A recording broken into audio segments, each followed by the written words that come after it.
Okay, we have a few announcements before we start.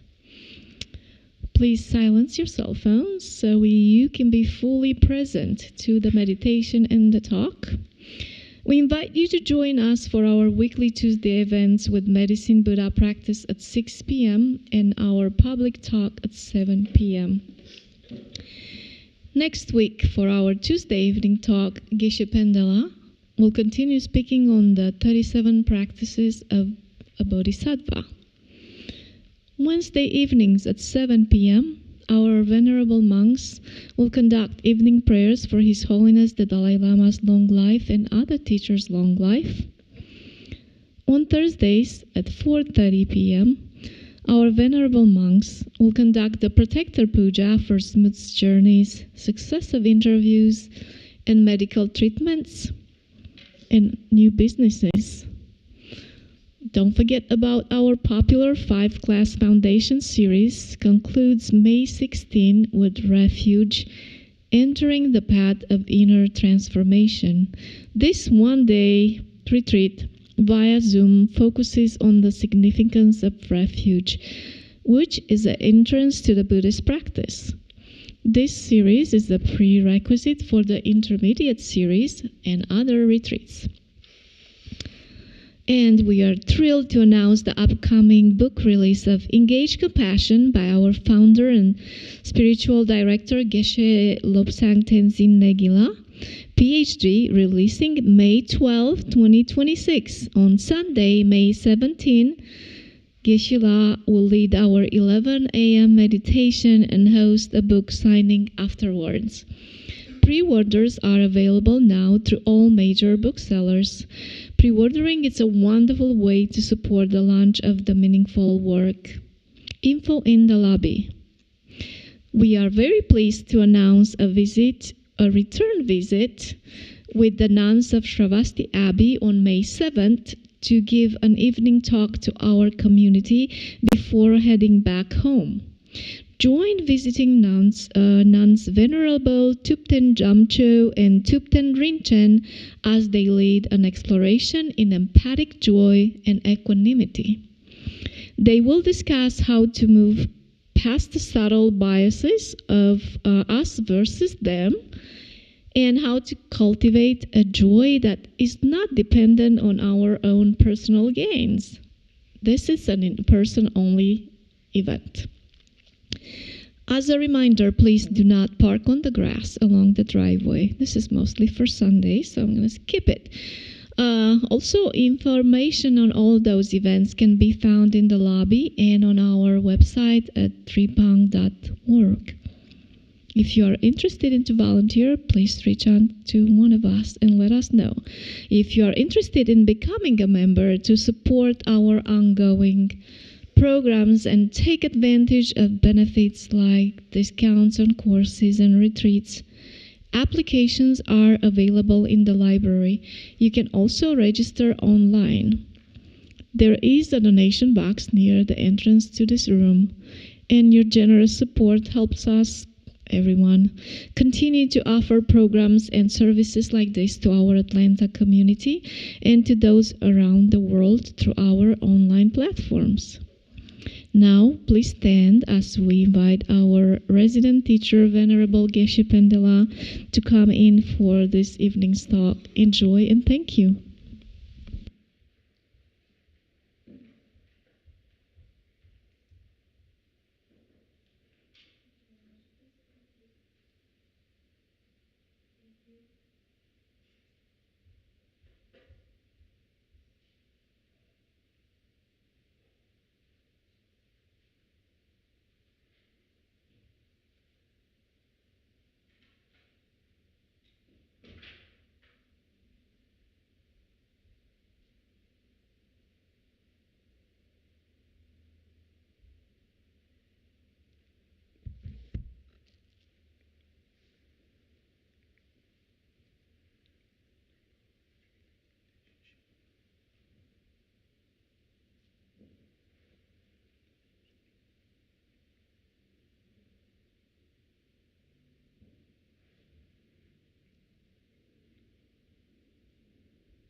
Okay, now first we're going to recite the mantra of Heart Sutra. And during the recitation of this mantra, it's good to meditate on emptiness. Taya ta gati gati para gati parasangati bodhisoha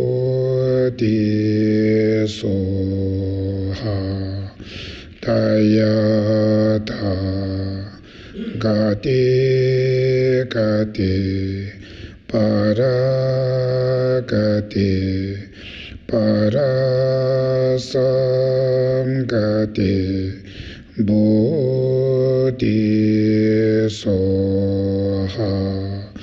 tayata gati gati paragati parasangati bodhisoha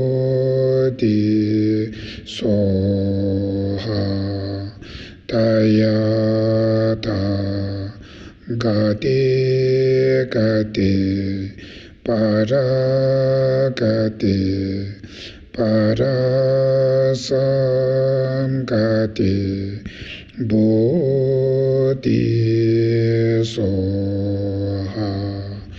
tayata gati gati paragati parasangati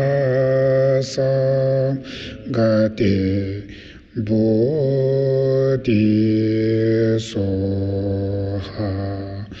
tayata gati gati paragati parasangati bodhisoha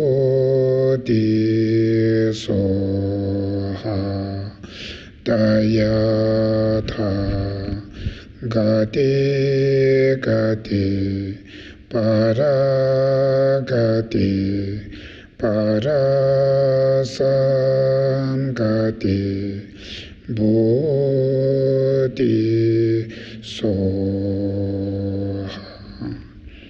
Next, the four immeasurables. May all beings have happiness. May they be free from suffering.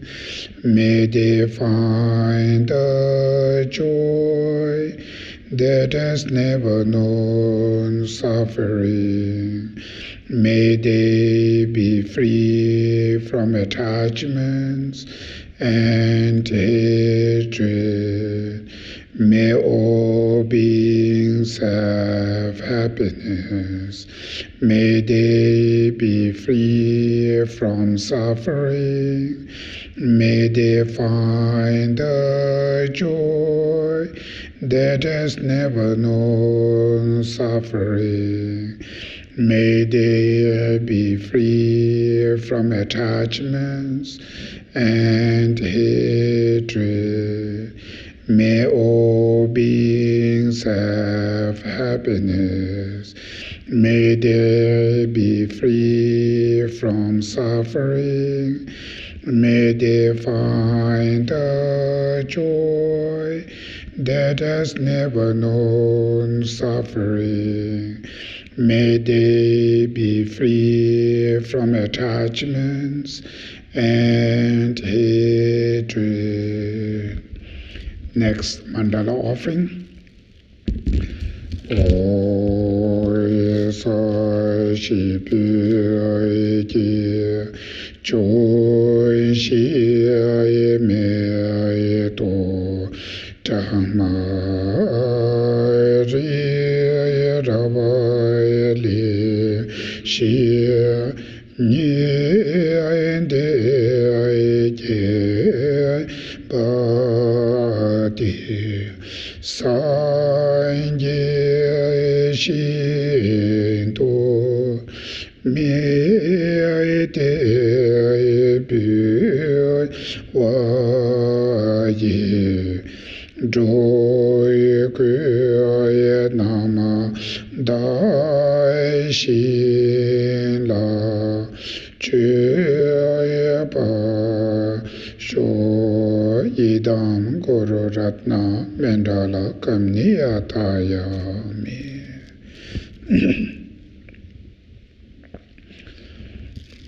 Okay.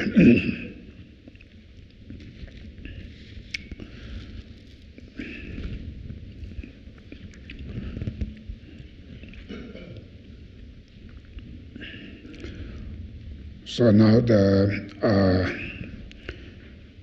today teaching is the text, the 37 practices of Bodhisattvas by Kadamba Geshe Togme Zangpo, one of the what you call most great practitioner, Bodhisattva, Kadamba Geshe Togme Zangpo.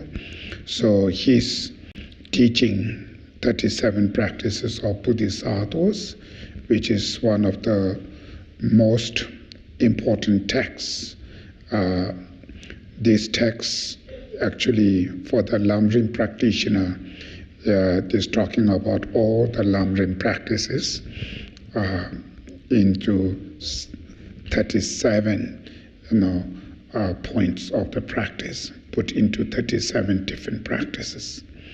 So today the stanza 12. So among those 37 practices, last stanza 10 and 11, these two are the very, very important practice. So I mentioned last time that one of the what you call the main teaching or the main subject is bodhicitta, right? The awakening mind, the mind of enlightenment.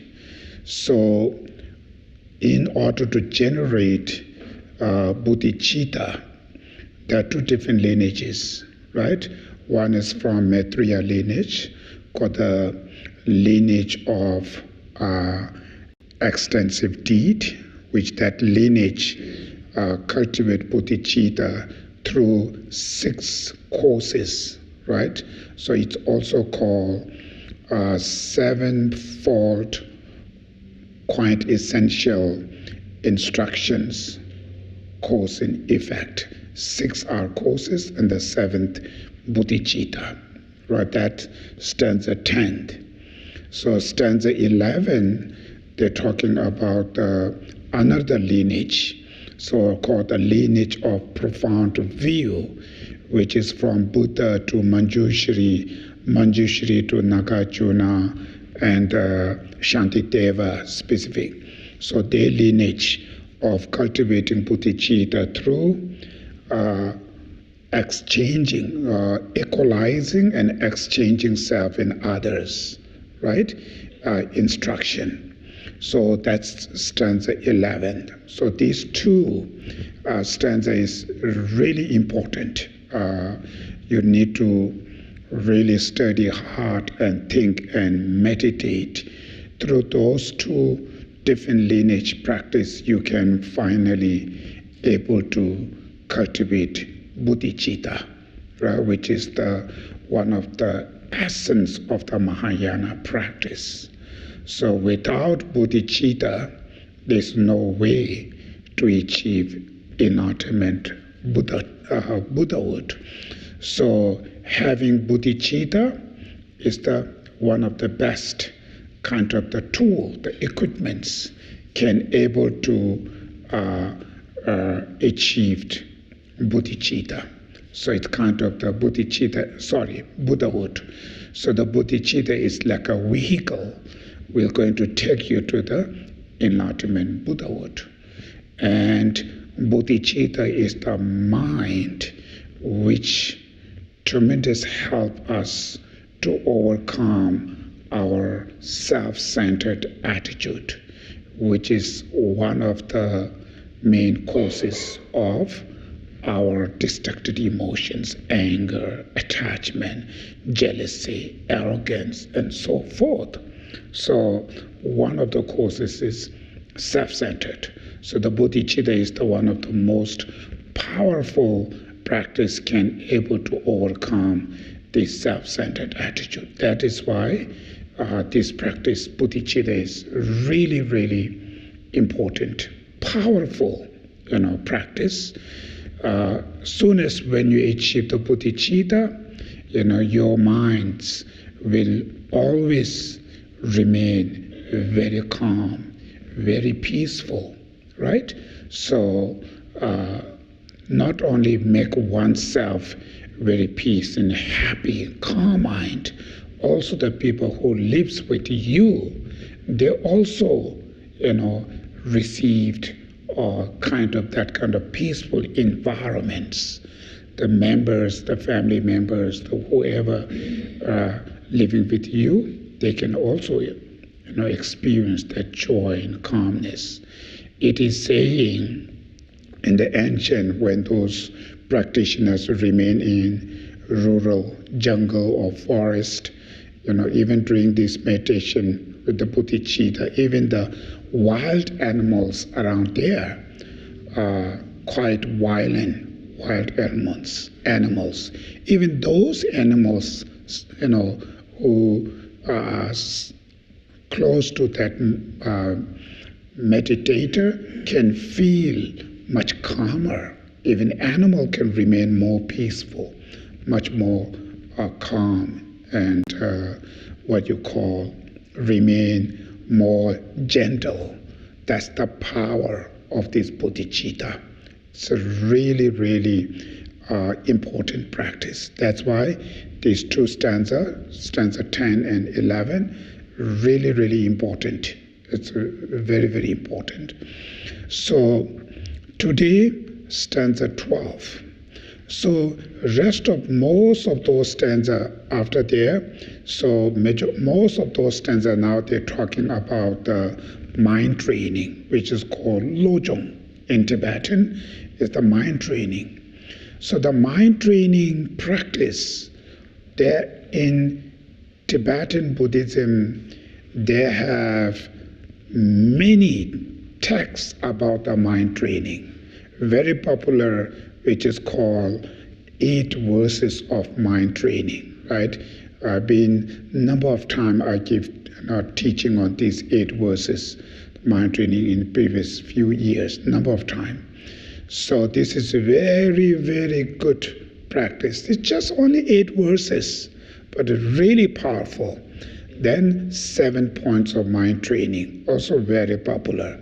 They also have 100 different aspects of the mind training practice. So there are many type of the texts called the mind training. So all of these mind training practice, the source coming from the stanza 11, right? So stanza 11, we talked about last Tuesday. So that's the main practice, all the mind training practice, the essence, the source coming from stanza 11. So stanza 11, they're mainly, talking about one kind of meditation which is called Tonglen meditation, right? Tonglen. Tonglen is the Tibetan word. Tong means gift. Len means take. So meditation on giving and taking. Giving out of love. Taking out of compassion. So it's mainly love and compassion practice. So what you're taking others' suffering and the causes of suffering toward oneself out of compassion to others. What you gift, you're giving them your happiness, your merits, your inner good qualities, you offer giving to the others out of love to them. So that kind of practice, which is called meditation on Tonglen, right? Giving and taking. Very, very powerful, but it is very difficult, very difficult. take other suffering toward oneself, very difficult. But bodhisattvas, for them, very easy, no difficult for them. They live with this for 24 hours, right? For us, it's difficult. Why it is difficult? Main reason is because of we are still living under the power of self-centered. We are still under the influence of selfish mind, self-centered.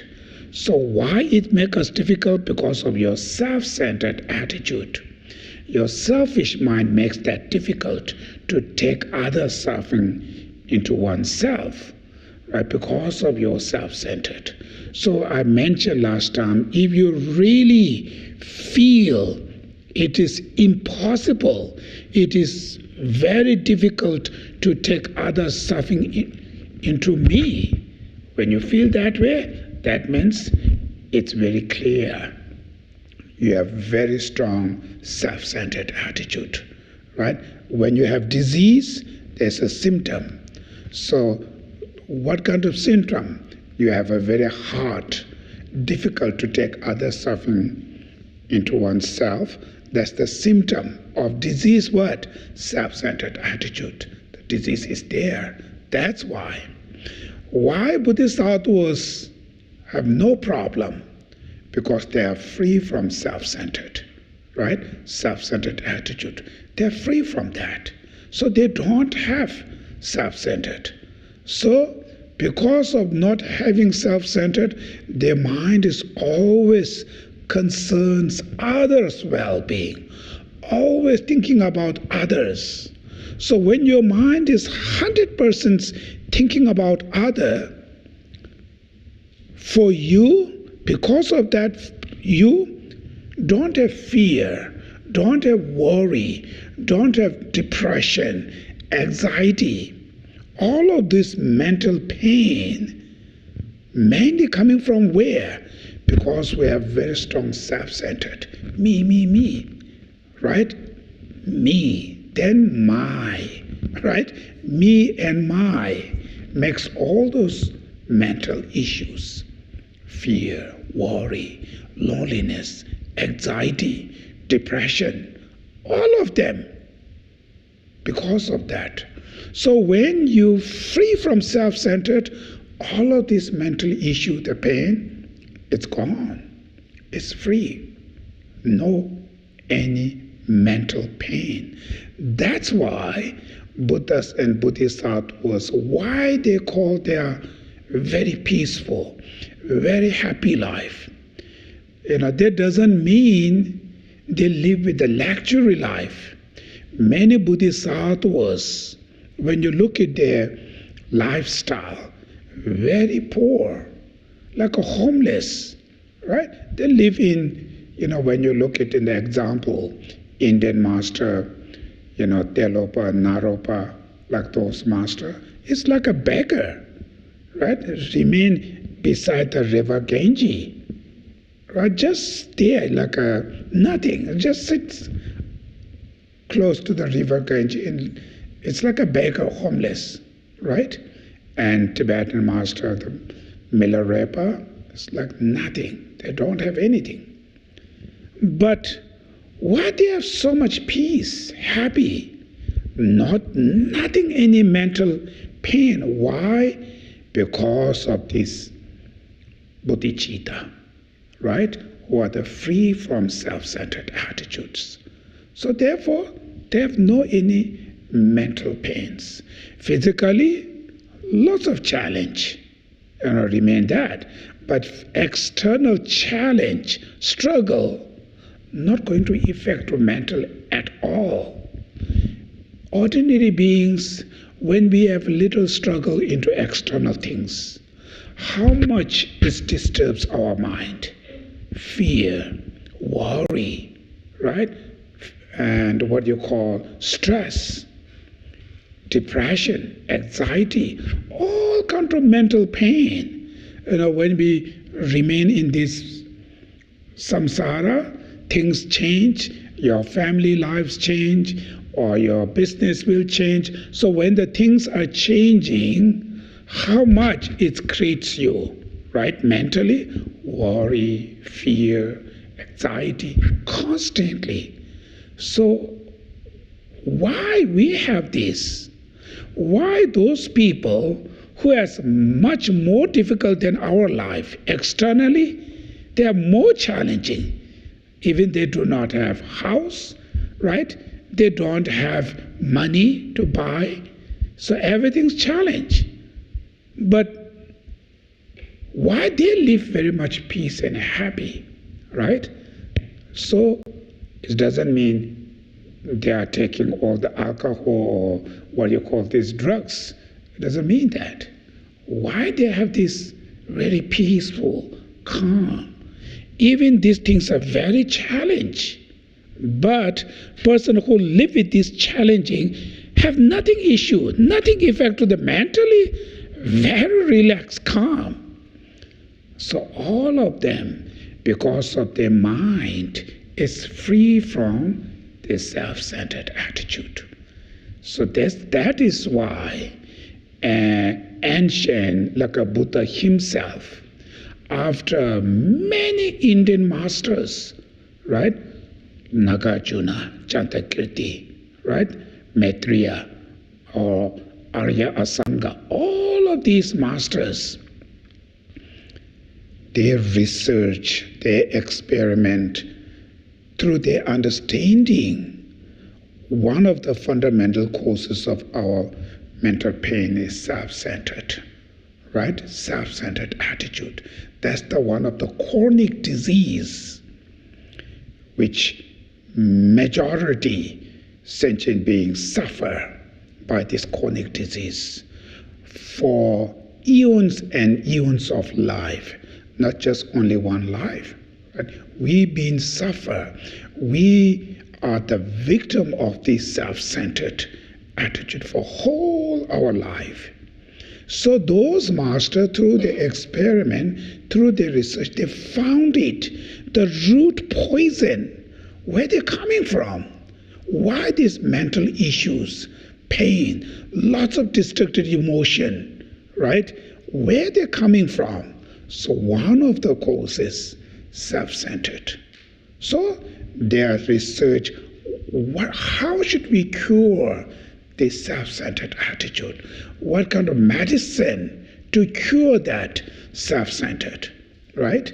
That's why bodhicitta, Tonglen meditation, right? The meditation on giving and taking, love and compassion to others, right? So all of these practice, so that's how they themselves apply this practice, experiment, and overcome self-centered. Through that, they themselves remain today very happy in peace, which is called long-lasting happiness through this practice. So what they use it, what they learn, what they discovered, what they utilize, they share to us, right?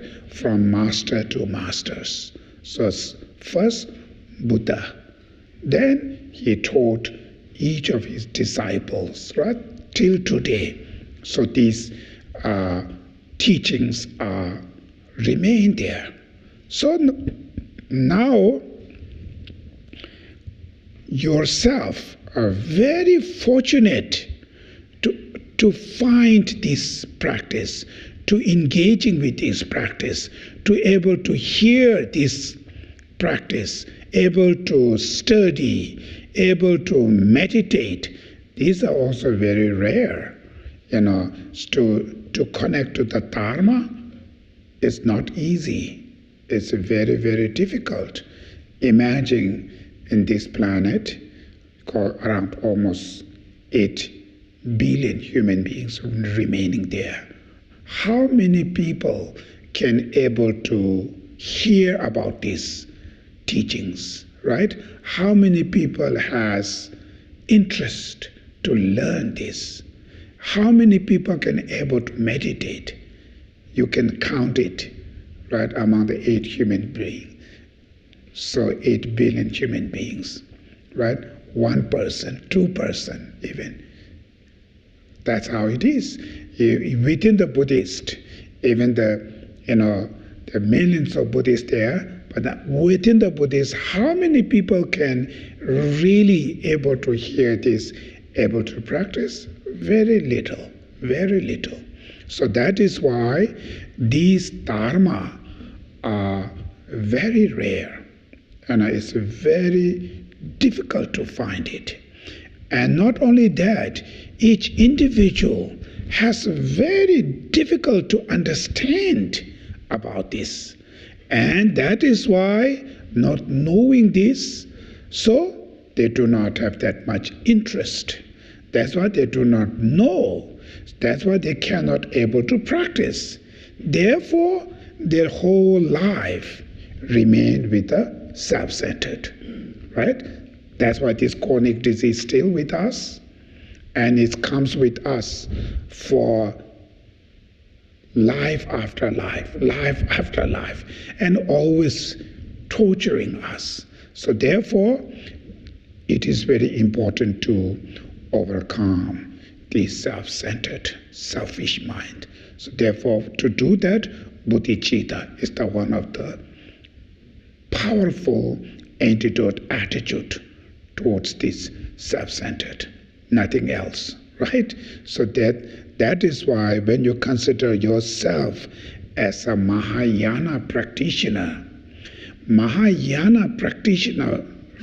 the term Mahayana is because of the bodhicitta.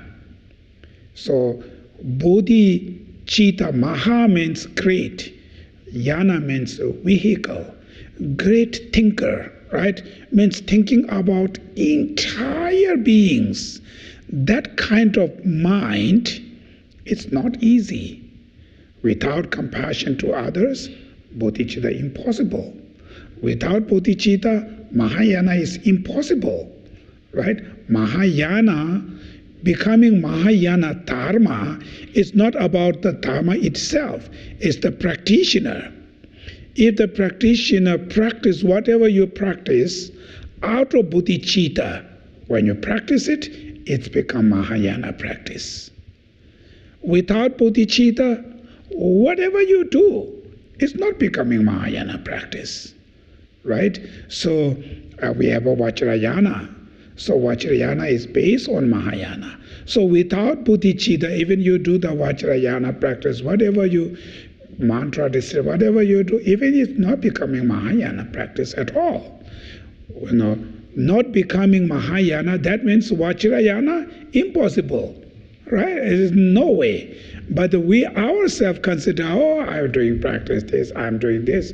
But actually reality is not becoming that. Very clear when you look into the Lam Rim It's very clear they're saying that. So bodhicitta is like a gateway to enter the Mahayana.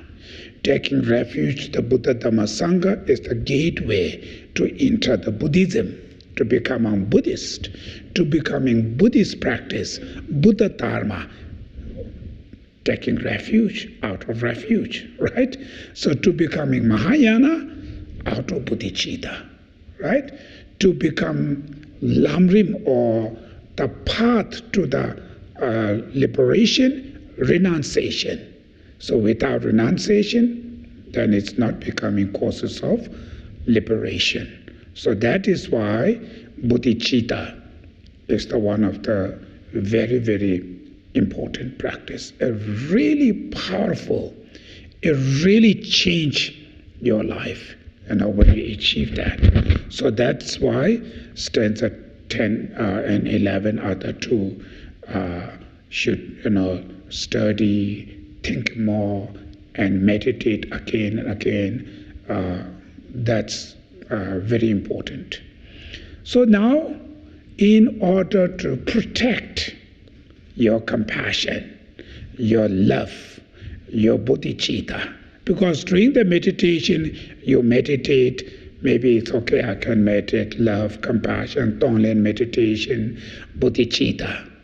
But after you wake up from the meditation, called the post-meditation, then your day-to-day life, you're dealing with the people, your family, things here, there, then danger, right? What danger? Danger of anger, hatreds, resentment. These destructive emotions, when they arises, what is going to do? It destroys your love, your compassion, right? When you feel anger, hatred, any destructive emotion arises, this destructive emotion will destroy your bodhicitta, your love and compassion. So therefore, in order to protect your love and compassion, you need to understanding or practice called mind training. All the variety different types of the Lojong practice, mind training practice, helps you when the stage of the post-meditation, right? So you're just hanging around and the mundane things. When you do it, and that's the time, it's danger. So therefore, after stanza 11, like stanza 12, 13, most of these stanzas are about the Lojong, mind training. It's very simple, but how should you use when you encounter with the unfortunate situation?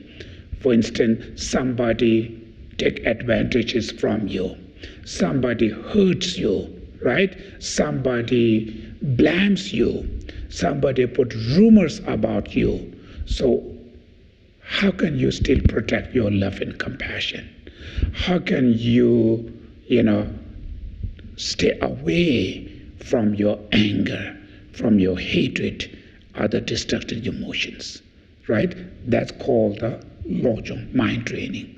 So Lojong, mind training, what that skill is, unfortunate situation, when you encounter, you convert, this unfortunate situation for you, instead of feel negative emotion, you convert it into feeling more love, more compassion.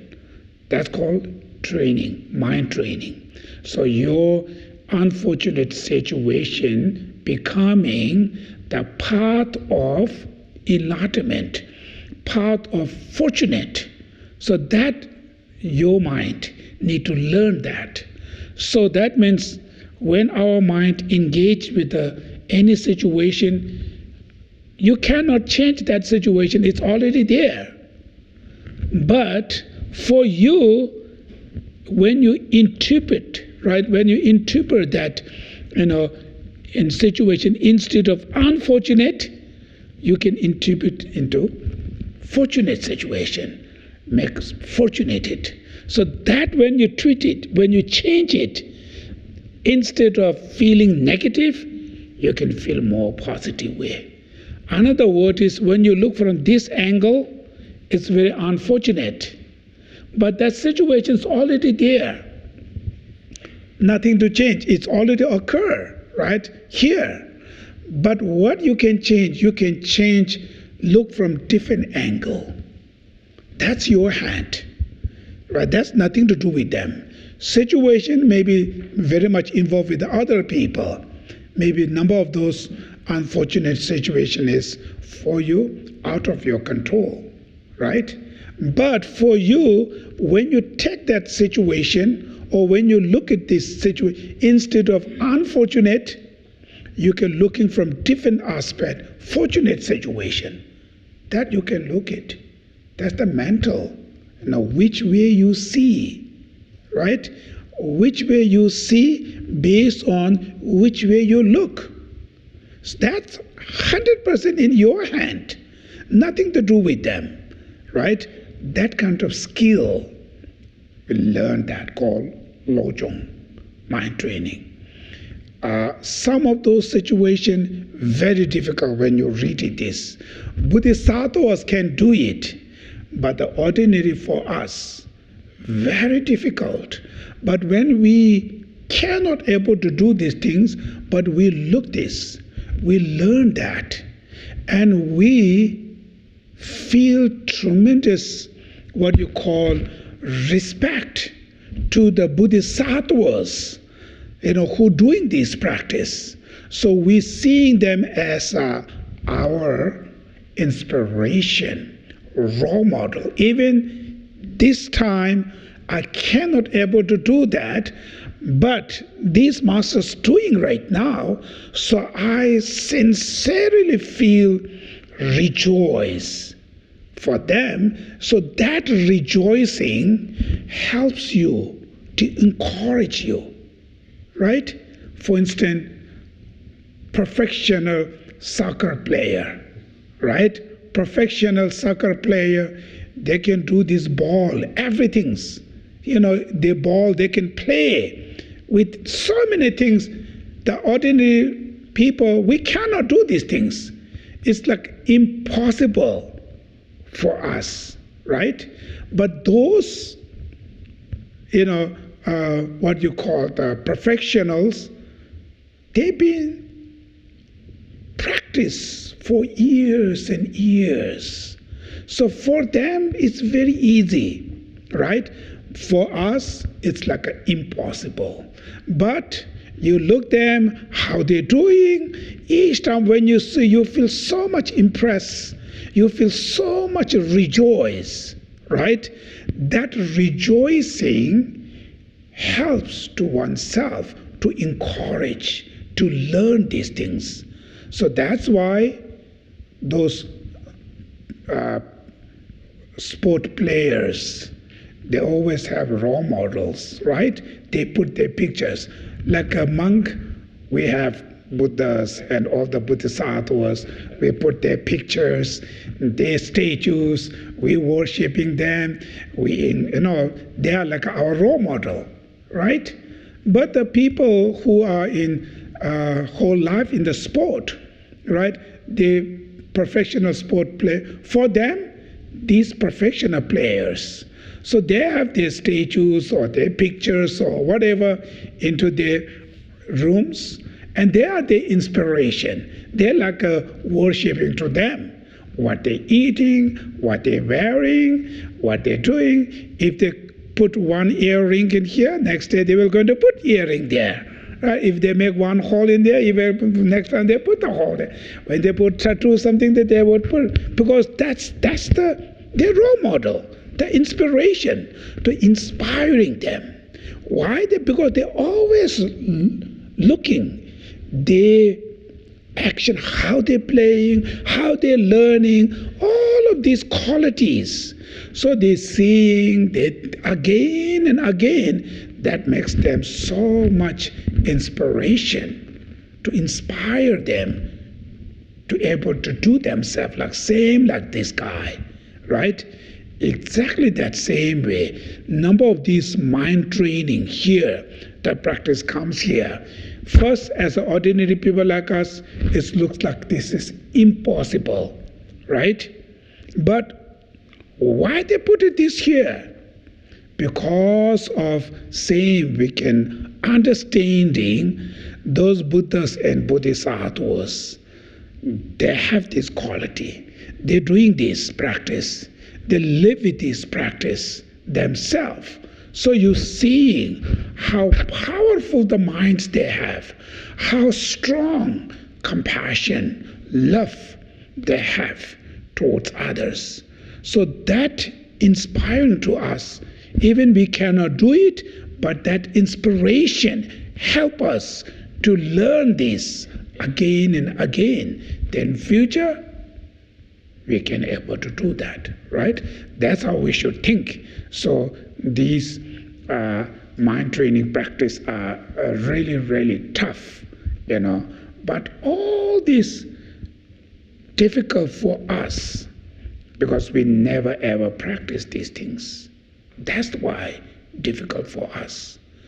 And also our self-centered is too strong, too heavy, right, in there. That's why it makes us very difficult. So it's showing it is possible. If you try it, work with this, meditate and training your mind, finally you can able to do that exactly where this Bodhisattva was doing, right? So that's why we should look both ways for the inspiration, and future can able to do these things, right, this practice. So now the first mind training practice here is stanza 12. Sudha Drepung wangi dagi nor tamche trokam troto junayang ludo longcho tusum kewanam tela ngowa kese laklins. Even if someone out of strong desire steals all my wealth or has it stolen, dedicate to him your body, your possessions, and your virtues, past, present, and future. This is the practice of bodhisattvas, right? So even if someone out of strong desire, out of strong greed, out of strong attachments, they steal all your wealth. You buy a very fancy car, you park it in your driveway, then next morning somebody steal now. It's gone, right? Your car is not there. What you feel? So much angry, right? So much upset. That's how we feel. Here this Bodhisattva saying, steal all your wealth or has it stolen. They themselves either steal it or they send somebody to steal your possessions or your wealth. So whatever they've done, they take it. After they take it, what you feel? We used to feel very angry to these people, right? But what they're doing, Bodhisattva, dedicate to him your body, possession, and your virtue, past, present, future. You also, instead of upsetting, you're dedicating your merits towards them. What you have, you accumulate merit from your body, speech, and minds.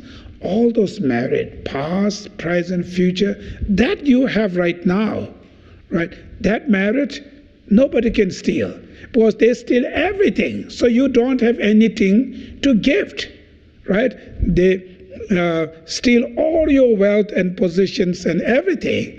So you have nothing left to steal, but what you have, you still have merits. You still have virtues. So even those merit and virtue you accumulate from your past, present, in the future you will. So all of them you sincerely dedicating to these people who steals your wealth, right? That kind of practice. Can we able to do this? Of course not, right? In this moment, not.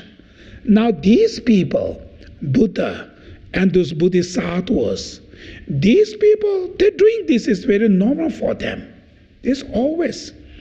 Togme Zangpo, he's this master around 13th century, right? Late 13th century.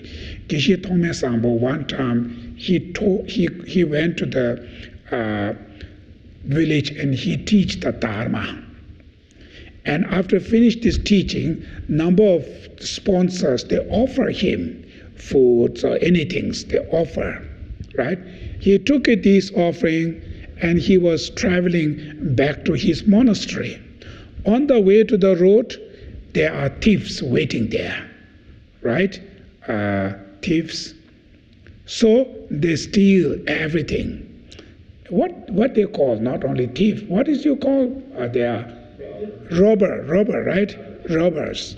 They're waiting there, and the place there's nobody there, he's alone working, they come, they rob everything, take it, right? When they take it, things, he happily, even he's offering them what he have some money left in his pocket, he take it out, oh please take this also. These are sincerely, not just playing drama, They are sincerely, happily offering. Then thieves, robbers, they took him everything. On the way to go this road, he told them, don't go this road, because his students, the sponsors, are coming from this road. He know he come first. They're behind coming. So if you go this road, these people will see you, they will catch you, because they know these wealth that they offer to me. So they will beat them and they will suffer. He teach them go to the other roads. Even they guide them to go to the other roads. This is the master, right, who wrote this text. So himself doing this practice. So that's why he say here, steal all the wealth or has it stolen, dedicate to him. Even you lost everything, you can still offer your merits, virtues. So that kind of generosity practice, that kind of selflessness, that kind of cherishing to other beings, very strong sense of care is showing his compassion toward them is sincere, very seriously compassion. So he feel more compassion to them because they don't know.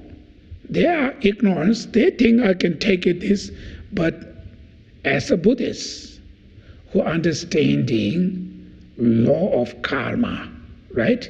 It's called the Buddhist mundane right view, Buddhist philosophy. It's called law of karma. Means today you take it, but that result will come sooner or later. Doesn't mean in this life. Sooner or later you will lose, you will suffer, right? You take it something not belongs to you, you make them suffer. Result, somebody will take you, your possessions, your wealth, you will be suffer, right? Law of karma. But karma, you steal one thing, and that karma, when they ripen the result, results much bigger, much stronger. It's called magnification karma. You plant the one little apple seed, right? Causes is very simple, one little seed. Future, when the result come, thousands of apple, right? You plant these seeds, apple tree, that apple tree every year brings thousands of apples. All of these countless of apple come from that seed. That little seed has potential to give so much result. That's called magnification karma, right? So external causes and the result have that kind of power, then why not internal causes and result? More powerful.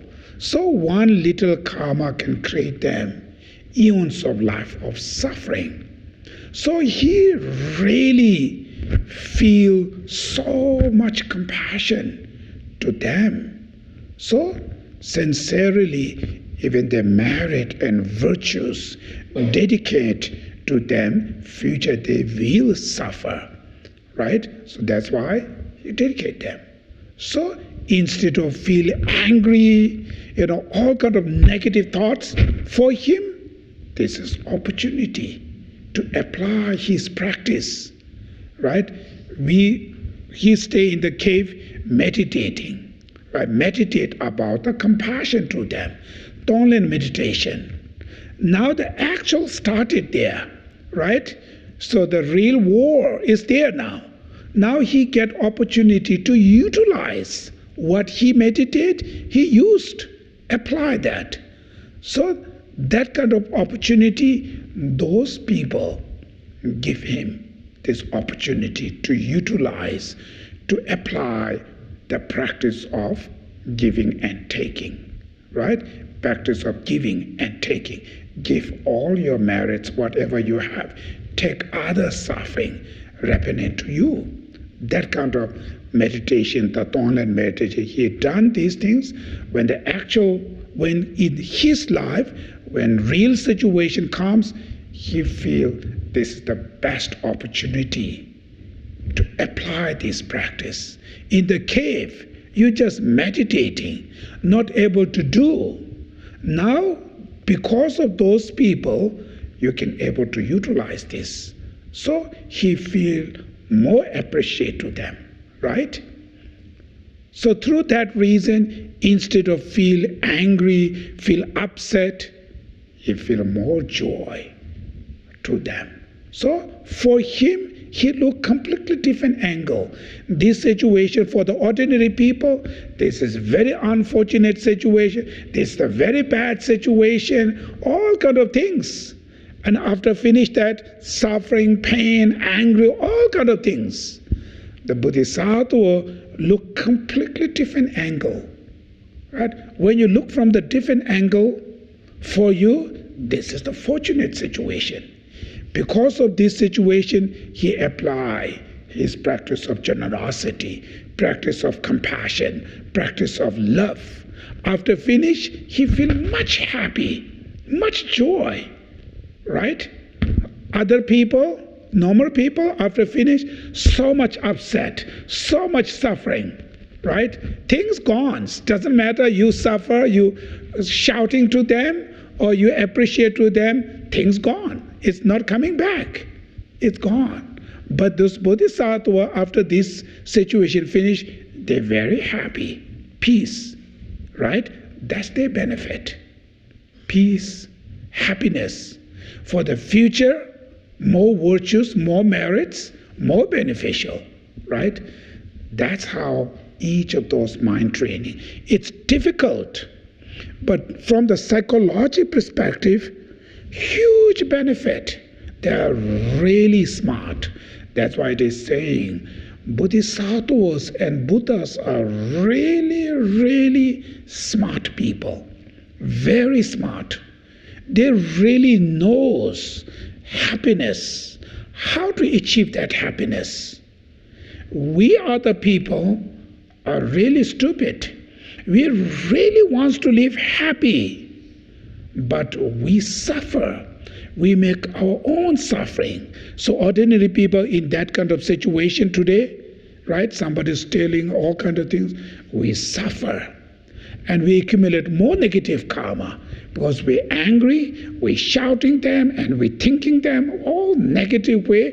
It's accumulate more negative karma.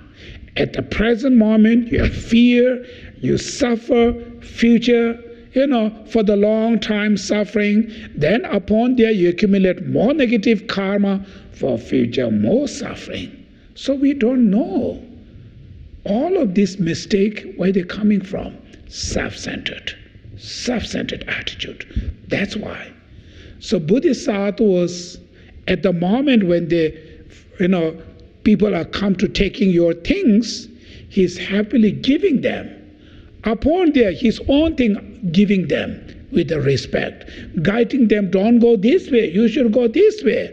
I'm happy to you have this thing, right? That kind of mind when they set up giving them, at the moment you are happy and you dedicate your merits to them, you accumulate more generosity practice. You accumulate more merit, present happy, future happy.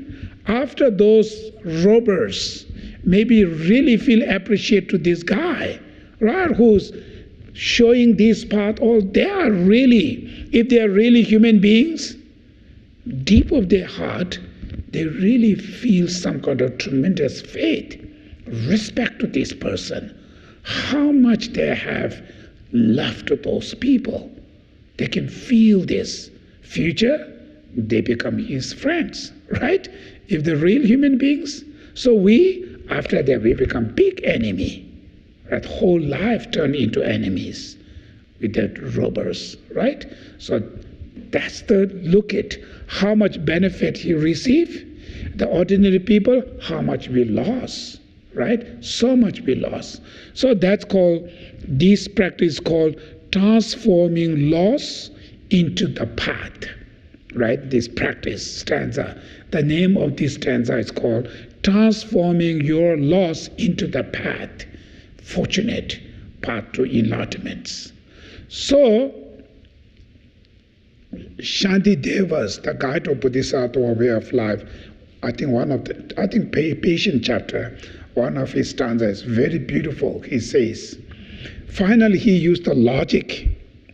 So why you feel compassion to them, right? The people who tortured you, who take advantages from you, who destroying you, why you feel compassion? So he was saying, from the Buddhist perspective, from the reality perspective, because of me, this guy accumulates so much negative karma, right? Because of you. They steal all kind of their thing, so they accumulate negative karma from you. But because of you, because of them, for you, you accumulate so much merits, virtues. So for you, huge benefit, right? Because you love to them, you offer to them, you show the path. So from them, because of them, you get good opportunity to accumulate good merits. Because of you, for those guys accumulate so much bad karma, they suffer more. So that's why he feel more compassion to them, right? That's why he says, if the person who understand, who see this way, who understanding, it's called mundane right view, law of karma, that philosophy. So when they're understanding that view, then even taking these things, you can easily to convert into the fortunate situation. This unfortunate situation for you, you look from the different perspective. That's why they feel fortunate situation, right? Ordinary people, we don't see that way. We don't see. They're seeing something which we don't see. What they're seeing, for them, because of those people, they get opportunity to accumulate merits. Because of them, this master, these robbers accumulate bad karma. That's how they see. Through that reason, there is a way to feel compassion, love more to them, to feel more compassion to them. Ordinary people, we don't see that way. We see what we see. Because of them, we suffer. That's only we see. They are enjoying. We are suffer. So seeing that way, we feel angry. So what you see, that becomes reality for you. Doesn't matter what is there.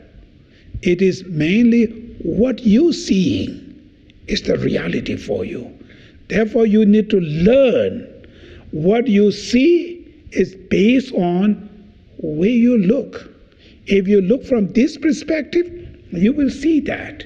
If you look from that perspective, you can see from that way.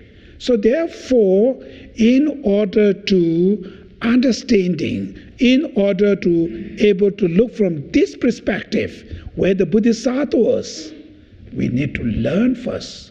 That's why mundane right view, law of karma, all this philosophy, studying Buddhism, right? Buddha Dharma, philosophy, psychology, all of this, when you learn that, when you understand, then you get how to look.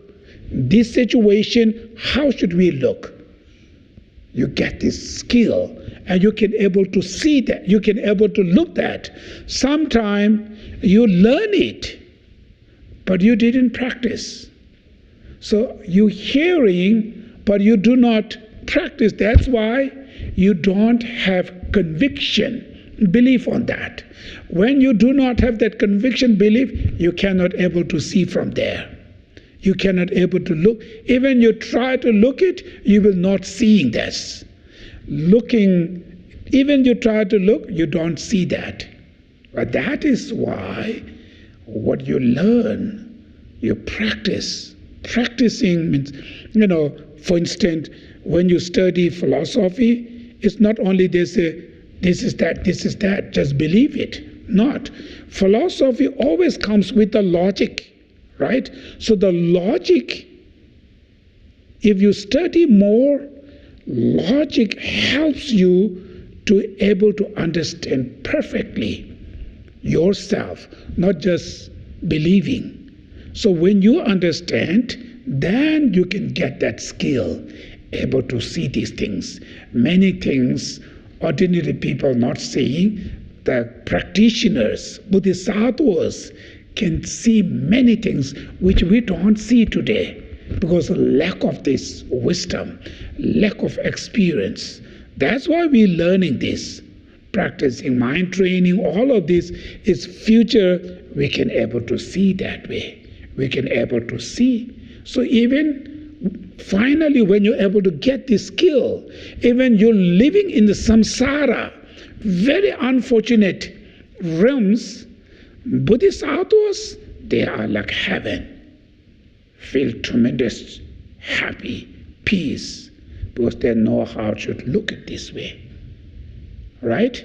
So with the people who do not know, even they have very good life, they don't see that way. They don't feel that way. So that's why sometimes you look at some people, their life is much, much better than many people who live with a very difficult life. But even your life is very good, a facility, everything good. Somehow they don't feel happy. They're depressed, they stress, they always worries. The mental pain, suffering is much, much higher than people who live with a very simple life, don't have these facilities, right? Because of they don't have that skill. If you do not have that skill, even externally how perfect you have, you will not going to experience that happiness, peace. That's why this Lojong practice are really important, really powerful. These are very relevant with our day-to-day life because we always encounter with unfortunate things. So today here, even if someone out of strong desire, right, attachments, steal your wealth. So stealing your wealth, your positions, your power. Today you working in this today world, people can steal your talent, right? Your idea, or all kinds of things, right? They can steal. So when these things steal, you feel really upset. Majority people, I can see many people, I meet them, so they have always have problem. Somebody in the business, there's very competition, somebody skill their talent, somebody they skill their idea, that you have to write this copyright and all kind of things. There's so much going on, right? So all of this, when they encounter with this thing, there's so much upset, there's so much fear, so much worries. They will go to steal this, they will take over us. This constantly. When the technology is becoming more smarter, same time the people have fear, more fear. And some country there, people live with it very simple, but not that much fear and concern. Now, living with a very high technologies, realms, environment, so much fear, so much concern. And then you have to put it all this password, a difficult password. Then eventually your side not remembering, then too much problems, right? We have all this kind of, there's so much secret things, so many things. Why? Because that fear, it's so much fear. So even you work in the computers, right? Just simple there, nobody around there. Now you're worried somebody will come in your internet. Why? I'm not sure there's something will come in your net and they will steal your information. They will do this. So much worries and this fear. All the external condition is there, right? But the internal causes is inside there. Self-centered attitude makes your life so much fear, so much worries. So here, Bodhisattva, when you read these practice and apply, even they take it all well stolen. I dedicate what I left, everything they steal now, nothing left anything, but I have my virtuous merit. Nobody can steal these things. So that I left, I dedicate to them. Take it again, these things. Sincerely from your heart, it gives you tremendous joy, pleasure, right? So when you're really able to do that mentally, huge differences. Even you completely lost mentally, when you have really sincerely peace, happy, what they're going to do, it helps to build your inner strength. That builds your inner strength, confidence. When you have this talent of inner strength and confidence, externally, will success. Will success. Problem is when mental collapse, then everything will be collapsed. So sometimes when the people fall down from their business or something, they cannot come up at all because their mental completely lost because of that depression, fear taking over. So they don't have inner strength, inner power. Then how can they build externally? Impossible. So these things build you more internal strength. So you willingly to help. So it's never taking over you. When you have inner power, externally, your emotion, your talent, your education, your skill still there. You can wake up, you can go up. Sometime one fail helps you to understanding, give you much better experience how to stand up, what you call resolution or something, right? You can, resolution, yeah. You can stand up back. So these unfortunate situation helps them to wake up, to stand up again. So looking from that perspective is much better, right? So that's why these practice are, when you look at like one side, oh, they are stupid. We think that way. But actually when you really look carefully, they're really, really smart, very useful, very powerful, right? Okay, I was going to stop here today. Last time I told you I'm going to leave you question answer sections, right? Last two stanza we don't have time to leave the question answer. So, any questions? Yeah. Yes.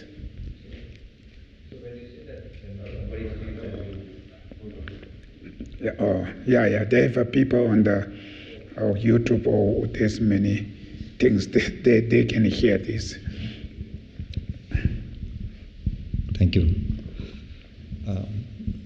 So I understood what you just told, and it's profound. It's not that easy.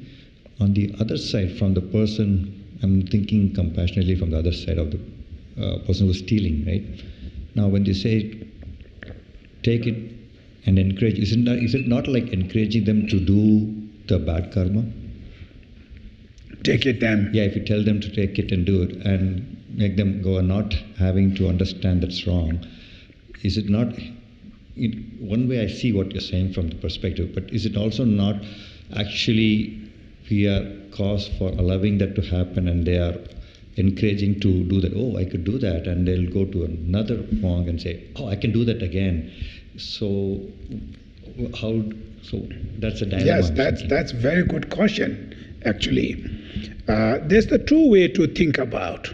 For the mind training, you're giving again the things which is very good for not accumulate more negative feeling. It's showing the nature, the person who willingly to offering the things to anybody when they take it.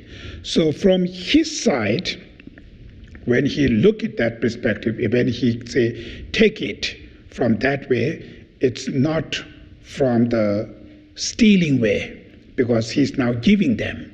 So it's not accumulate negative karma. But the first, when they took it, because himself do not know, they come and taking, they have an intention to steal. So that bad karma they accumulated. After even they do not know he give them, is nothing, any negative karma again, because they don't have intention to steal. Now he's offering them. So they do not know he just give them. So from that perspective, they didn't accumulate extra negative karmas from there. But also, today they take it again. It can take advantages. Okay, we're going to steal next time again. This guy will not going to fight back again. So we take advantages so they can steal these things again and again and again. That's also possible, right? So that is why mind training is also not only one way. Today you're giving, next time you can taking back. It's possible. Mind training perspective. That's why the mind training practice doesn't mean, last time he take it and this guy offer, then always we do the same way. So they always look for the different perspective. If that increasing more negative karma, then you have sincerely feel compassion. I do not want them. Then certain situation, you're stopping, certain situation, you even show wrathful perspective. So when you look at in the Buddhism, when you look some deities, there's some deities are very wrathful deities. It doesn't mean these deities are angry. It means when you use your compassion to the society, compassion, put it into the action, doesn't mean always peace and take it always. It's certain situation you have to show wrathful face because that may be more beneficial to them. Instead of peaceful, when you show wrathful face, maybe it may be more beneficial. So their main point is which way is more beneficial to them. They can show any different kind of the aspect of the action, peaceful, wrathful, anything. So that's why mind training practice, these things doesn't mean anybody taking it, you say give. Certain situation, you stop. Certain situation, even you punish them, doing like this kind of behavior we have. Mainly, even wrathful, punishing, whatever you do, is not out of anger or out of something negative minds. It's always 100% you seeking whatever action I apply it. It's mainly to benefit to these people, either short term, either long term. So it's something you're looking from their perspective, you show any different aspect of the actions, wrathful or peaceful.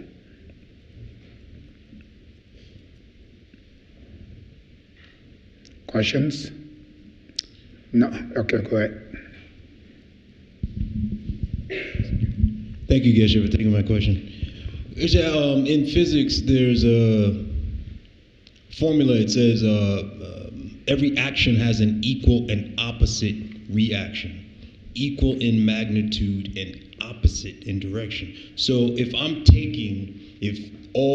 the people in the monastery are all sentient beings, and I'm just mentally taking their suffering on myself and giving them my merit, the actual opposite is going to happen to me.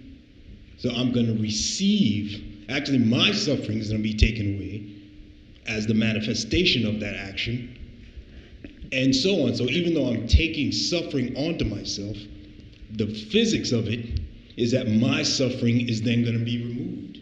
But because I'm doing it with so many beings, it becomes that more powerful. Does that make sense? Yes, that's true. That's why it's called His Holiness Dalai Lama quite often is saying, if you want to be smart or selfish person, then do as a bodhisattva was selfish, not like our selfish. So bodhisattva was selfish, which means they are sincerely, benefiting to other people that they're doing, but the result, they benefit. So they are the one who achieve happiness. They are the one who live with a very peace and happy because of they're doing for others. So they're not looking themselves to achieve happiness.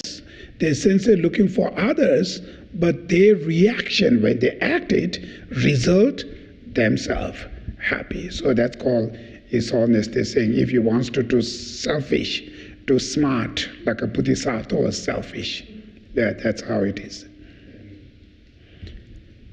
Okay, so then we're going to stop now. Finally, whatever we accumulate merits, we dedicate, so here the dedication prayers, and specific, the prayer we're reciting here is the Tonglen meditation, right? This is the actual meditation on Tonglen. This prayer is written by one of the Tibetan master. It's called the Benjen Lobsang Chögyен in Guru Puja. So it's very powerful, here saying, and thus honorable compassionate gurus, we seek your blessing that all karmic debts, obstacles, and sufferings of mother beings may without exception ripen upon us right now. So he's asking to the compassionate guru, which is the Buddha of compassion. He's not asking them to make me happy, right? Bless me. He's asking is, we seek your blessing that all karmic debts, obstacles, and sufferings of mother beings means entire sentient beings, right? We're seeing them as a mother. So entire beings, their suffering, their obstacle, their unfortunate situation, everything happen into me. That means you are completely contradict with self-centered, right? You're completely against to self-centered. Everything happen into me. So that we give my happiness, my virtues, all of them to others, thereby invest all beings in bliss. So remain others. Whatever my merit, my happiness, I dedicate to them. So bless me, all the other suffering happen into me. Bless me, all my happiness will happen to other beings. That kind of requesting. So it's called meditation and Tonglen. So we're going to first, in order to able to do this, first you have to feel sincerely love and compassion to all of them. Then you can able to do. Otherwise you don't feel love and compassion, it's impossible. You can say this thing, but it never come from your heart, right? So you have to first feel love and compassion to all of them. Specific, the people, certain people, you may don't like them, right? Today, specific for them, meditate love and compassion. So that's why we first recite Mani mantra, mantra of compassion. So that time you're meditating love and compassion to them. Then after actual the prayer when you come, then we sincerely requesting to the compassion Buddha, right? So we're going to do, meditate first love and compassion with recite the mantra. Om Mani Padme Hum, Om Mani Padme Hum, Om Mani Padme Hum, Om Mani Padme Hum, Om Mani Padme Hum. Padme Hum, Om Mani Padme Hum, Om Mani Padme Hum, Om Mani Padme Hum, Om Mani Padme Hum, Om Mani Padme Hum, Om Mani Padme Hum. And thus, honorable, compassionate gurus, we seek your blessings that all karmic debts, obstacles, and sufferings of mother beings may without exception ripen upon us right now, and that we may give our happiness and virtues to others, and thereby invest all beings in bliss. And thus, honorable, compassionate gurus, we seek your blessings that all karmic debts, obstacles, and sufferings of mother beings may without exception ripen upon us right now, and that we may give our happiness and virtues to others, thereby invest all beings in bliss.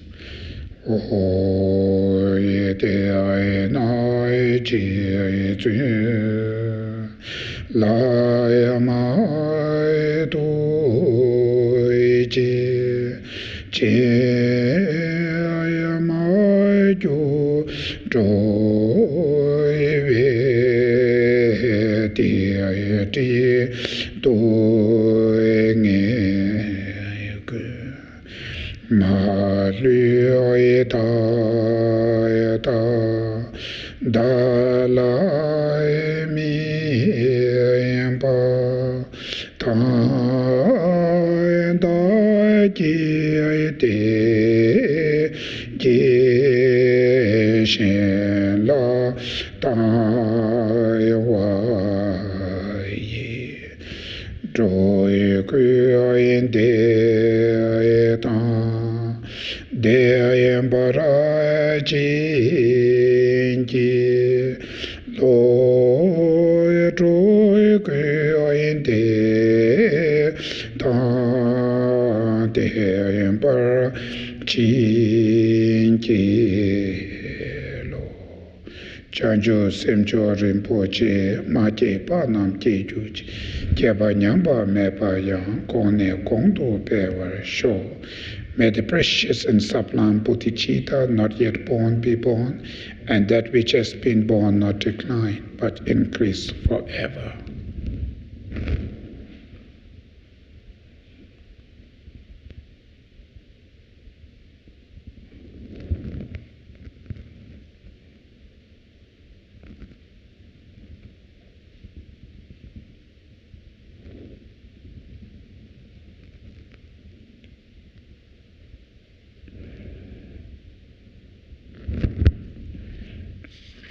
Okay, thank you.